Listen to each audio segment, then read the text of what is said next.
How did an Air Force veteran with no NBA playing career outsmart legends, revolutionize the game, and build the most consistent dynasty basketball has ever seen?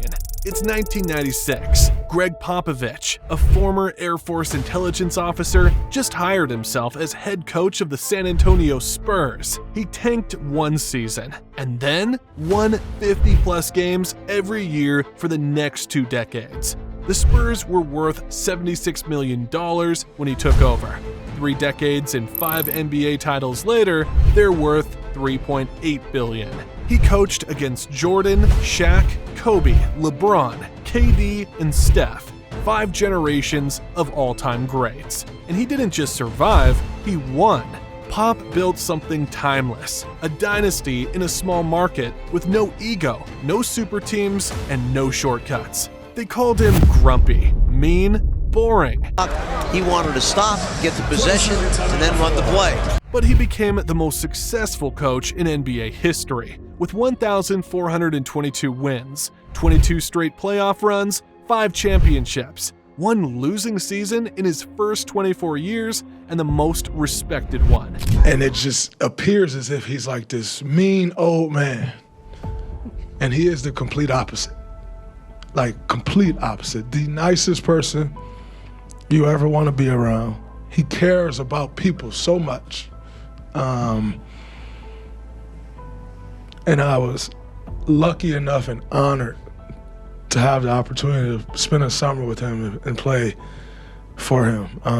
Before the NBA embraced global icons like Giannis, Luka, and Jokic, Pop was already building around them. He drafted a teenage French point guard named Tony Parker.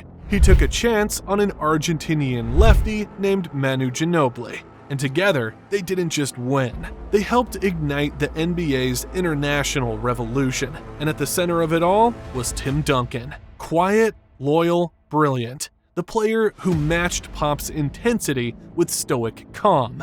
They trusted each other and built a legacy and a culture on discipline, respect, and doing things the right way even till this day. Before the championships, before the scowls, before anyone called him Pop, Gregg Popovich was flying under the radar, literally. Born in East Chicago, Indiana, to Serbian and Croatian parents, he wasn't raised in the spotlight. He graduated from Merrillville High in 1966, then joined the U.S. Air Force Academy, where he captained the basketball team and led them in scoring his senior year. Pop didn't just learn basketball there. He studied Soviet politics, trained for intelligence missions, and even considered joining the CIA. After graduation, he served 5 years of active duty. He traveled across Eastern Europe and the Soviet Union as part of the U.S. Armed Forces basketball team. In 1972, he captained the squad that won the AAU National Championship, earning him a shot at the Olympic team trials. He was a 6'2" guard, tough, sharp, overlooked, but basketball was just one part of his mission. Leadership, real, tested leadership, was forged in the barracks, on long road trips, and in conversations most coaches would never be a part of. After his service, he took a job coaching at tiny Pomona-Pitzer College in California. No scholarships, no big gyms, no TV deals. Pop drove the team van, washed uniforms, and spent nights breaking down VHS tapes like it was gospel. He wasn't chasing fame, he was building the habits that would one day change the NBA. In 1988, the Spurs brought him on as an assistant. No one called him a genius. He was just Coach Pop, a quiet force with a brutal work ethic, a sharp tongue, and a big-picture brain. Popovich was quietly studying the system and every mistake it made. And when the moment came, he wasn't just ready to change the playbook. He was ready to take the whole franchise into his own hands.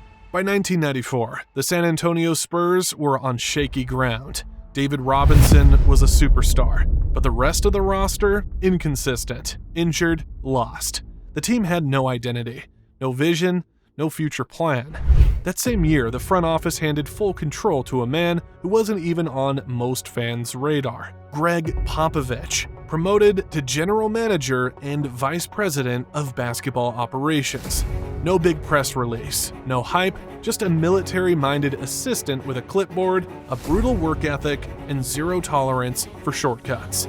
For 2 years, Pop watched. He studied the locker room, the rotations, the culture. And in 1996, after a poor start to the season, he made the boldest move of his career. He fired head coach Bob Hill and hired himself.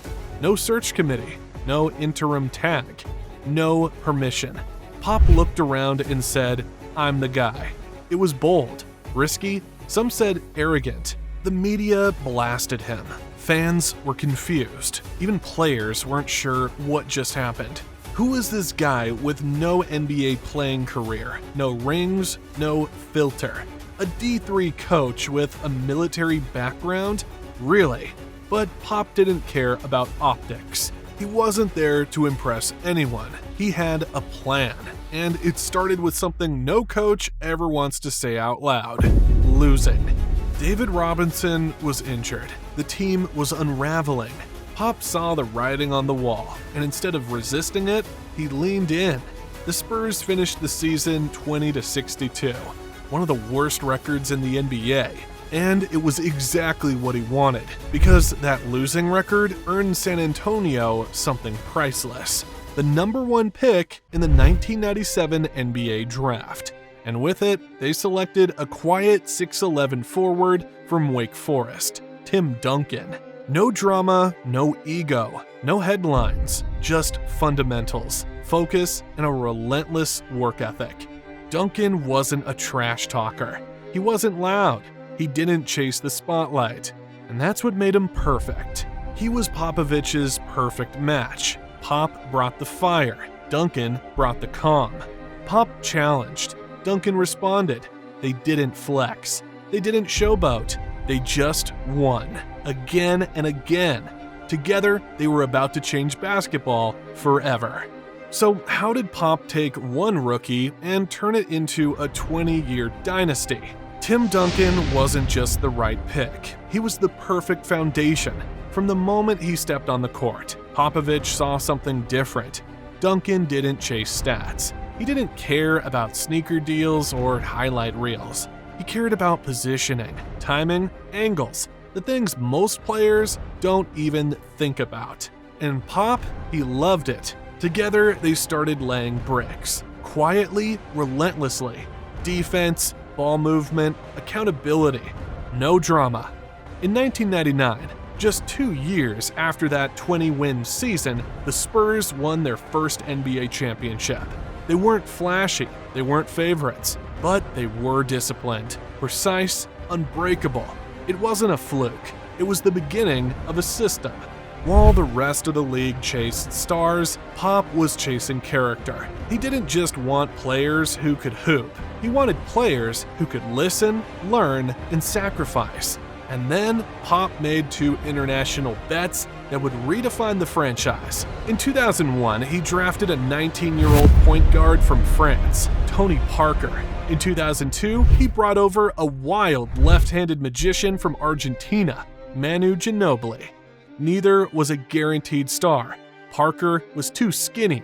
Manu was too wild. But Pop saw something in both: fearlessness. He let Tony fail early, let him learn by fire. You know, he's been so tough on me. It's been like a little like a son-dad relationship, because I arrived in San Antonio so young. I was 19 when I arrived. He threw me in the fire, and he wanted me to like almost accelerate my improvement. So he was really hard on me. If you ask any of my teammates, he was the toughest on me. Sometimes the film, it was like the Tony Parker show. He told Manu to embrace the chaos, but within structure. Most coaches wouldn't take the risk. Pop, he thrived on it. And by 2003, the Spurs had their big 3: Duncan, Parker, Ginobili. 3 different continents, 3 different styles, but one shared mindset: win the right way. By the early 2000s, San Antonio wasn't just winning. They were changing the NBA. The ball moved faster than the defense could keep up. There were no super teams, no superstar egos. Everyone bought in, from the starters to the last guy on the bench. Pop once told his team, "Get over yourself. That wasn't a jab, that was the philosophy. The Spurs didn't care who scored, they cared who rotated on defense, who made the extra pass, who sprinted back in transition after a missed three, and it worked. Championships in 2003, 2005, 2007. Pop had built a dynasty, not through force, but through buy-in. But no dynasty lasts forever. So when age, injuries, and heartbreak hit the Spurs, could Pop adapt one more time? Every dynasty has its golden years, and every dynasty eventually hits the wall. By 2010, the Spurs weren't broken, but they were aging. Tim Duncan was slowing down. Manu Ginobili was playing through pain. Tony Parker was still brilliant, but carrying more than ever. The league was changing, fast. Threes, pace, flash, ego. And the Spurs, they were still passing, defending, and playing selfless basketball. They kept winning, but the outside world started asking, can this still work? In 2011, they won 61 games and lost in the first round to Memphis. That's when the whispers got louder. Not that the Spurs were finished, but that their system had peaked. That you couldn't win playing humble, team-first basketball anymore. But here's the thing, Popovich and the Spurs weren't just chasing wins. They were building something deeper. A culture, a philosophy, a standard. They didn't draft for flash. They didn't sign drama. They looked for discipline over highlights, work ethic over hype, quiet toughness over loud talent. Pop didn't want stars who needed the ball. He wanted players who could fit the system and elevate it. Players who cared more about rotations than retweets. And then he showed up. Kawhi Leonard, a college kid with no entourage, no ego, just massive hands, zero expression, and a motor that never stopped. He was everything the Spurs dreamed of. He didn't talk, he didn't flex, he just worked. Every day, no distractions, no drama. Popovich saw it instantly. That's the next one. And by the way, Kawhi went to Martin Luther King High School, same as Tony Snell, the other quiet killer we covered in our last video. If you haven't seen that Tony Snell story, the autistic NBA player who went 50-50-100 in a season and barely said a word, go check that out after this. Pop would have absolutely loved him. By 2014, everything clicked again. Parker was in his prime, Manu was thriving off the bench, Duncan was the anchor, and Kawhi was emerging as a star. That year's finals rematch versus LeBron's Heat, it wasn't revenge, it was art. The Spurs played the most beautiful basketball the NBA had ever seen. They dismantled Miami with ball movement, defense, and precision. Kawhi won Finals MVP. The torch had officially been passed. Dynasties don't explode, they slowly crack. In 2017, Kawhi Leonard got hurt. In 2018, he barely played. Communication broke down. The Spurs, the franchise known for silence, trust, and unity, felt something foreign, tension. And then the bomb dropped. Kawhi wanted out. It wasn't just a trade request, it was a rupture. Popovich had spent 20 years building a culture bigger than any one player. Now, the system itself was under fire, and then came something far more painful than basketball. Erin Popovich, Gregg's wife of over 40 years, passed away. She was his anchor, his better half, the one who kept him grounded through every win and every loss. Pop missed games. The team stood by him. He returned to the bench, quieter but not defeated. Because for Pop, coaching was never just about banners. It was about people. It was about purpose. And even as the dynasty faded, he wasn't done leading. Gregg Popovich never chased the spotlight, but somehow it always ended up following him. He didn't just change a team, he changed the game. Even the people who criticize Pop today are walking through doors he built. Ball movement, Pop made it gospel. Load management, if you like it or not, he started it to protect aging stars. Now it's the league norm. Analytics, he didn't invent them, but he weaponized them with simplicity. corner threes, team defense, shot selection, international scouting. Pop was doing it long before Luka and Giannis were household names. If you've ever complained that the NBA is too clean or too smart now, blame Pop. If you love the modern game's strategy, spacing, and IQ, thank Pop. He revolutionized the way teams think, not with big speeches, but with better habits. Gregg Popovich didn't just raise banners, he raised leaders. His coaching tree reads like a who's who of basketball minds. Steve Kerr, Mike Budenholzer, Ime Udoka, Monty Williams, Taylor Jenkins, Becky Hammon. All of them learned the same principles. Tell the truth, lead with integrity, win the right way. Pop never cared if you became famous, he cared if you became better. When Pop drafted Tony Parker and trusted Manu Ginobili, it wasn't just smart, it was visionary.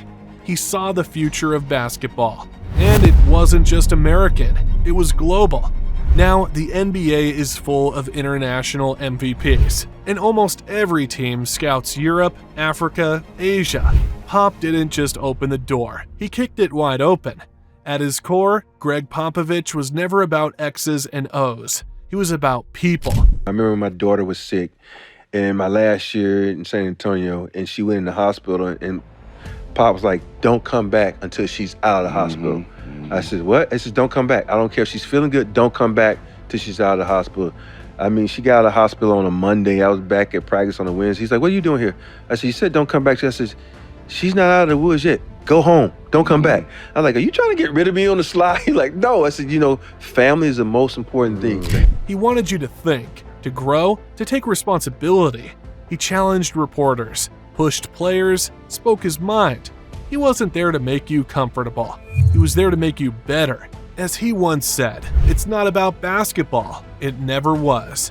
I couldn't have went to no other better place than San Antonio to be under Pop. Because Pop took me in not as a player, but as a man. Because he knew it's tough for you. His approach with me wasn't basketball. It was the humility that he brought with being a coach that made me feel like, man, I run through a wall for this motherfucker. I ain't even put on a Spurs jersey. He brought out a lot of stuff in me that I didn't realize I had and challenged me in ways that I didn't even realize it. That made me understand why he been successful as a head coach. 1,642 wins, 5 NBA championships, a legacy that stretches far beyond banners. Gregg Popovich didn't need a viral moment. He didn't chase credit.